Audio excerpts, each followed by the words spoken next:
గత సంక్రాంతిలా సినిమాలన్నీ పోటెత్తకపోయినా రెండు పెద్ద సినిమాల మధ్య ఉన్న కాంపిటీషన్ రణరంగాన్ని తలపిస్తుంది. ఈ రెండు సినిమాలు ఇంచుమించు ఒకే రోజు తేడాతో వస్తాయన్న టాక్తో ఏదో వరల్డ్ కప్ ఫైనల్ మ్యాచ్లా ఆసక్తికరంగా ఎదురుచూస్తూ ప్రతి ఒక్క అప్డేట్ను జాగ్రత్తగా గమనిస్తున్నారు ఆడియన్స్. పాటల పరంగా ఇప్పటి వరకు ఉన్న రిజల్ట్ అయితే పోటాపోటీగానే ఉంది. సినిమాల రిలీజ్ డేట్ అనౌన్స్ చేయాలంటే ముందుగా సినిమా సెన్సార్ అవ్వాలి.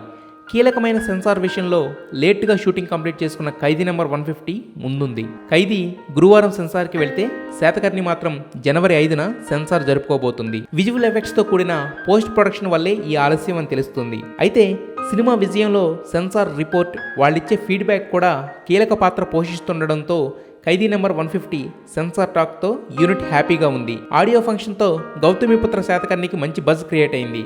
అలాగే జనవరి 4న విజయవాడలో జరగనున్న ప్రీ రిలీజ్ ఫంక్షన్తో ఖైదీ నెంబర్ 150 ఫుల్గా హైలైట్ అవ్వబోతుంది. ఇలా భారీ ప్లానింగ్తో ఎక్కడా తగ్గని పబ్లిసిటీ స్ట్రాటజీతో బాక్సాఫీస్పై యుద్ధానికి సిద్ధమయ్యాయి ఈ రెండు ప్రెస్టీజియస్ ప్రాజెక్ట్స్.